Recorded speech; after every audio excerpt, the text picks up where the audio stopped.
የዛሬ ዓመት የገጠመኝን አንድ ሁለት ታሪኮችን ልንገራችሁና ልጨርስ። አንድ እናት ጨሌ ጥለው ካስቆረብኳቸው በኋላ መመንኮስ እፈልጋለሁ አሉኝ። እኚህ እናት ደግሞ በማን ነው መመንኮስ የፈለጉት? በማን ተምረው ነው? ታስታውሱ እንደሆነ የመጽሐፌ ምርቃት ጊዜ የተናገርኩት ገጠመኛል። የመጽሐፌ ምርቃት ጊዜ አንድ እናት ሴት ልጃቸው ወንድ አልቀርብ ሲላት ቆንጆ ሆና ግን ወደ ውጭ አትወጣም፣ ወንድ አይቀርባትም።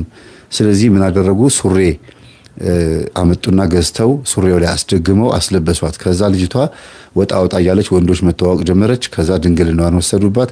ከዛ በኋላ ደግሞ እንደገና መረንና ዘማዊ ሆነችባቸው። እኚህ እናት እንደመነኮሱ ተናግሬያለሁ አይደለም? ታስታውሳላችሁ አይደለም? አዎ። ይሄንን ገጠመኝ የማያስታውስ የለም። የመጽሐፌ ምርቃት ጊዜ የዛሬ 4 ዓመት ማለት ነው። እና እኚህን እናት አዳምጠው ነው የእኚህን እናት ታሪክ አዳምጠው ጎረቤታቸውም ናቸው። እትዬ ጥላኝ ሄደች፣ ጓደኛዬ አብራኝ ቡና የምታጣጣኝ ቡና አጣጬ፣ እኔም ደግሞ እዚህ ምን አደርጋለሁ? ቡና ከማንቃረር አተላ ከመድፋት እንደገና ሽንት ቤት ሄዶ ከመጸዳዳት ውጭ ምን ያደረኩት ነገር አለ? እበላለሁ፣ ጸዳዳለሁ። ምንድን ነው ይሄ? ህይወት ነው ወይ ብለው እኚህ እናት ይመነኩሳሉ። እና መንኩሰው ናና ልጄ ባክህን የገዳሙ አስተዳዳሪ ይፈልጉሃል፣ ና እስቲ ስለኔ አስተምራቸው፣ አስረዳቸው እና እንደው አመክሮን ቶሎ ጨርሼ ወደ መንኩስናው ገብቼ እንደው ደስ እንዲለኝ እሺ አልኳቸው። በዚህ ቀና ነው ያሉኝ። የሚገርማችሁ በዚህ ቀና ብለው አርብ ቀን ነው አስታውሳለሁ። ያ ቀን ደግሞ በጣም ብዙ ቀጠሮ የነበረኝ ቀን ነውና ልጄ እንዳትቀር አርብ ከቤት የምትነሳበት ቀን ሳይሆን ማለቴ ዘና ብለህ የምትመጣበት ቅዳሜ የምታገኘኝ ቀን ሳይሆን አርብ ቀን ነው መግባት ያለብህ ነው ይጋሉኝ። እሺ አልኳቸው። አርብ ቀን ሙሉ ቀን ስጓዙ አልኩኝ። በኮንትራት ነው መኪና ነው የሄድኩት። አገኘዋቸው። በጣም ነው ደስ ያለኝ። በጣም ምክንያቱም ሄደዋል። ከሄዱ ከ8 ወር በኋላ ነው ያገኘዋቸውና የገዳሙ አስተዳዳሪ አባታችን ፈልገውኝ እንደነበር እማሆይ ነገሩኝ፣ ባመክሮ ያሉት ስላቸው፣ አረ ልጄን ያልፈለኩህም አሉኝ። እንዴት? አይ አርብ ቀን እንድትመጣ ብለውኛል፣ ከአርብ ቀን እንዳታሳልፍ ብለውኛል። እና ምንድነው የኔ አባት? እኔ እኮ ግራ ገባኝና ስራ ጥዬ ነው የመጣሁት፣ እንዴት እንደዚህ ይሆናል አልኳቸው። እስቲ እንጠይቃቸው ምንድነው ወይ እሳቸው ሊያወሩን ይፈልጋሉ እንዴ ብለን ስንሄድ አርፈዋል። እና በጣም ነው የደነገጥኩት። ምን አይነት መጠራት ነው? የሚሞቱበትን ቀን ገና በ8 ወራቸው ማወቅ፣ እንደሚሞቱ ማየት፣ የሚሞቱበትን ቀን ማየት። አርብ ቀን እንዳታሳልፍ ቤተሰቦች፣ አርብ ቀን እንዳታሳልፍ። አርብ ቀን አላለፈችም። አገኘኋቸው፣ ጉልበታቸውን ሳምኩኝ። ለዚህ ስላበቃሁት የአምላካችን ስም በቃ ስሙ የተመሰገነ ይሁን ብዬ ደስ ብሎኝ አባታችንን ሄጄ አናግሬያቸው 15 ደቂቃ እኮ አልቆየሁም። ምናልባት ሰዓቱን ፈጀብኝ ብዬ የማስበው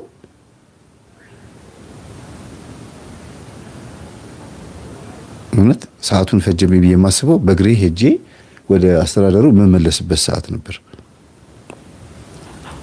እና እኚህ አባት በጣም ገረማቸው። ከመጡ ገና 8 ወራቸው ነው። አመክሮ ላይ ነው ያሉት። ምንድነው ይሄ ነገር? እንዴት ሊሆን ቻላሉ? በጣም ደነገጡ። ከዛ በኋላ ሲያጣሩ አንዲት መነኩሲት እናት ከኚህ እናት ጋር ቁጭ ብላ ታወራ ነበርና ልጆቻቸውን አስቆርበው አጋብተው ጨርሰው ቻው ብለው ተሰናብተው እኔ ለመነኮስ ነው የመጣሁት፣ ቶሎ ገዳም መግባት አለብኝ፣ እግዚአብሔር ይፈልገኛል፣ ይህች ዓመት ማለፍ የለባትም፣ ሙሽራ ሆኜ ምድራዊ መልአክ ሆኜ ማለፍ ነው የምፈልገው ብለው ተናግረው ጨርሰው ነው የመጡት። ከዛ ለቤተሰቦቻቸው ከስልክ ቁጥር አውጥተን ስንደውላቸው እንደተናገረችው ሆነ ያሉት። እናታችን እንደተናገረችው ሆነ። አዎ እኔ መምህር ተስፋዬ ነኝ እላቸዋለሁ። ገዳም ነው ያለው አሉኝ። አዎ መነኮስክ እንዴ አሉኝ። ኧረ እኔ አልመነኮስኩም አልኳቸው። ባገኘው በምን እድል ያልኳቸው። ከዛ አይ አልመነኮስኩም ግን ጠርተውኝ ነው የመጣሁት፣ ዛሬ እንዳታሳልፍ ብሎኝ ይሄው ገብቼ አግኝቻቸው አስተዳደሩ ይፈልገዋል ብሎኝ እንዴት እንደሚሞቱ እንዳላያቸው መሰለኝ። በአይነ ስጋ እንድንተያይ ይፈልገው ነው እናት። የሚገርማቸው እኔ በአይኔ አይተውኝ አያውቁም። በአይን አልተያየንም። ያኔ ገዳም ላስገባቸውና እንዲመነኩሱ ስወስዳቸው ብቻ አንዴ ተያየን። ከዛ በኋላ ከ8 ወር በኋላ ደግሞ ተያየን።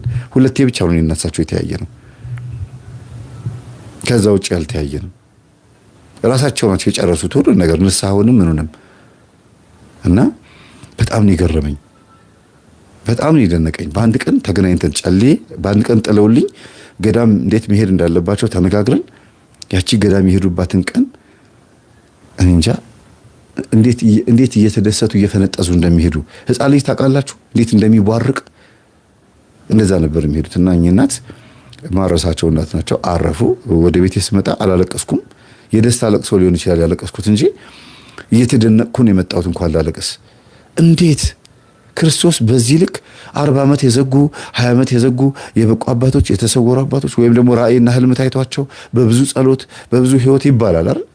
እግዚአብሔር ከወደደ መረጠ ነው። በቃ የምትሞቱበትን ቀን መቼ እንደሆነ ነግሮ ለእናንተ የሚያስፈልጓችሁን ሰዎችና የሚያስፈልጋችሁን ማንኛውም ነገር ቀድሞ ያሟላል።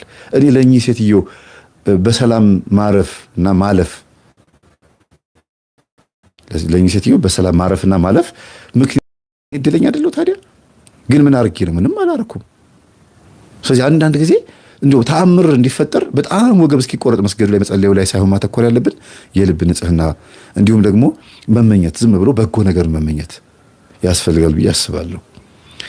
እኚህ እናት በጣም ከገረሙኝ እናት ናቸው። ሌላው አንድ መነኩሴ ናቸው። በእኛ ትምህርት አይደለም የመነኮሱት፣ ግን ቀድሞ መንኩሰው ነበር። የዛሬ 10 ዓመት መንኩሰው ግን ከምንኩስና የሸፈቱ ናቸው። ከመነኮሱ 15 ዓመት ሆኗቸዋል። ግን የዛሬ 10 ዓመት ለ5 ዓመት ያክል መንኩሰው የዛሬ 10 ዓመት በቃ የጠፉ ናቸው። ከዛ በኋላ የዛሬ ዓመት አገኘኋቸው 2017 ላይ ግንቦት ወር ላይ ነው ያገኘኋቸው። ልጄና እስቲ ያሉኝ አቤት አልኳቸው። አንተ መምህር ተስፋ አይደለህ አሉኝ። አዎ ይኸውልህ እኔ መነኩሴ ነበርኩ 5 ዓመት መንኩሻለሁ። 10 ዓመት ደግሞ ከምንኩስና ወጥቼ ዱርዬና አጭበርባሪ ዘማዊ ሆኜ ኖሬያለሁ እና እንደዚሁ የምንኩስና ልብሴን እንደለበስኩኝ ወደ ሴተኛ ዳሪ መሄድ ከብዶኝ ልብሴን አውልቄ ሴተኛ ዳሪ ጋር ገባሁ። እንቅልፍ ጥሎኝ ስተኛ ፌስታል ውስጥ ያዝኩት ምን እንደሆነ አውጥታ አይታ መናገር እኮ የሚከብደኝ አንዳንድ ቀን ልብሱን ለበሰችውና የምንኩስና ልብሴን ለበሰችውና አሉ ከእንቅልፍ ቀሰቀሰችኝ አሉ። እንግዲህ የሴተኛ ዳሪ ቤት ታውቃላችሁ፣ እንደዚህ አረቄ ምናምን የሚሸጡ ሴቶች በጣም ጠባብና ትንሽዬ ቤት ነው። ላልጋና ለቁጭ ለምትልበት ቦታ ብቻ ነው የሚኖራት። እያለቀሱ ነው የሚነግሩኝ። በነገራችን ላይ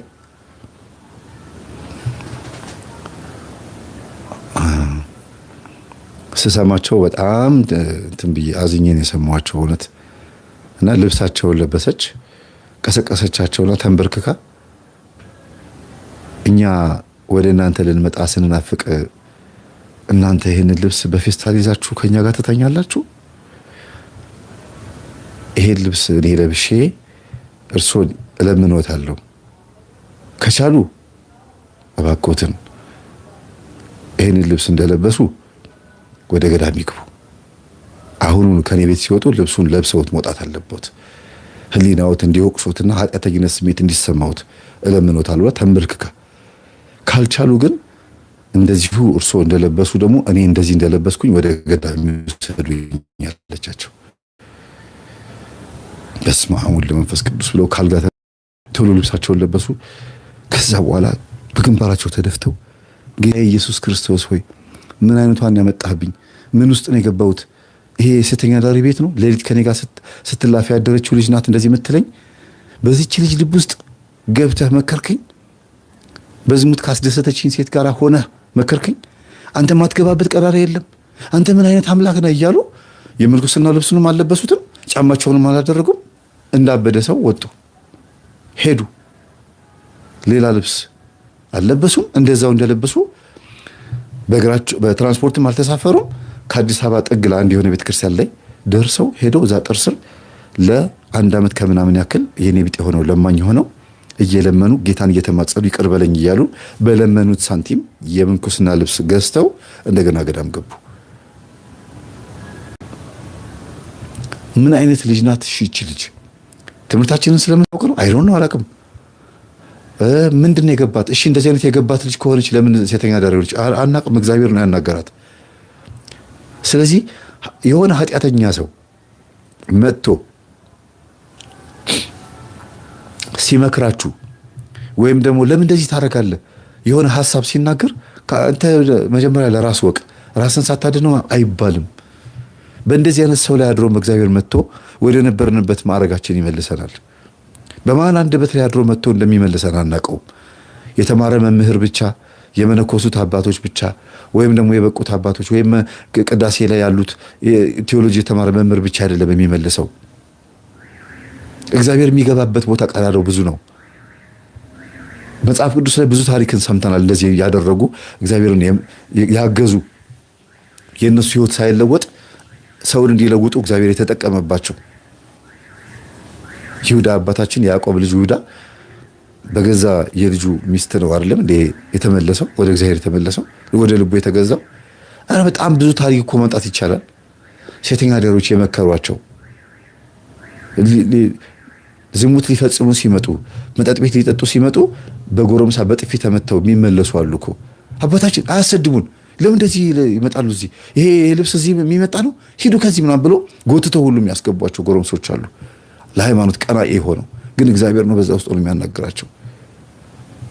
ሴቶቹ ራሳቸው እኔ አስታውሳለሁ ሳስተምራቸው አንዲት ልጅ አለች ከሰባተኛ ሰፈር መጣ የምትማር የነበረች መምህር በሳምንት አንድ ቀን እየመጣ ሰኞ ሰኞ እዚህ ናይት ክለብ ከጓሮ አንዲት ክፍል ያስተምረናል ብሎ ነግረዋት መጣ የምትማር ልጅ ነበረች። ምን እንዳለች ታውቃላችሁ? መጠጥ ቤት ሊጠጡ አንድ አባት መጥተው ሙልጭ አድርጌ ሰድቤን ያባረርኳቸው።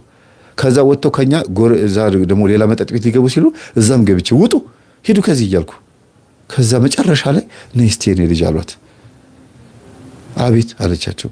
ታውቂኛለሽ አሏት። አዎ አውቆታለሁ። የት ነው የምታውቂኝ? በክርስቶስ አውቆታለሁ አለቻቸው። ገና እኮ እየተማረች ነው የኛን ትምህርት።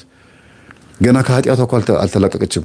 ሴተኛ አዳሪነትን የሰራችበት ግን ወንጌል ለመማር ነው የምትመጣው። ባስ ተሳፍራ ታክሲ ተሳፍራ መጣ ነው እኔ የማስተምርበት ቦታ ላይ የምትመጣው። በክርስቶስ አውቆታለሁ፣ ሌላ ቦታ የትም አላውቆትም። ይሄ ልብስ እርሶን በደንብ ነው የሚያሳውቁት። እኔ ብቻ አለ ሁሉም ያውቆታል። ምን መነኩሴ መሆኑት ይታወቃል። ከዚህ በላይ ምን ይፈልጋሉ አለቻቸው። ልጅ እግዚአብሔር ይስጥሽ ተባረኪ ብለው እጇን ስመዋት ሄዱ። እና አጠፋሁ እንዴ መምህር አለችኝ። በአንቺ ላይ ሆኖ እግዚአብሔር እኛን አባት መልሷቸዋል ያልኳት። ምናልባትም ደግሞ ላይ መጡ ይችላል አልኳት። አዎ ደግሞ መጥተው አያውቁም አለችኝ። ሁሌ ነበር የሚመጡት ከዛ በኋላ መጥተው አያውቁም። እና እዚህ መጨረሻ ላይ ነገርኳችሁ መነኩሴ አንተ ማትገባበት ቦታ የለም። እግዚአብሔር ሆይ ደግሞ በዚህች ልጅ ታናገረኛለህ? አንተ ማትገባ ምን አይነት አምላክ ነህ እያሉ እየጮሁ ነው የሄዱት። እየጮሁ በቃ እንዳበደ ሰው ታውቃላችሁ። እንደዚህ ነው የሄድኩት አሉ። አሁን እንዴት መጡ አልኳቸው። ልጄ ሞታብኝ ለጥምቀት የግዴታ ለቅሶ መድረስ አለብኝ ብዬ ተጣልተው ልጆቼ ተፋጁ በሀብት ንብረት። ስለዚህ ላስታርቃቸው ነው የመጣሁትና ቶሎ መለሳለሁ ወደ ምናኔ በዛ ምክንያት ነው የመጣሁት አሉኝ።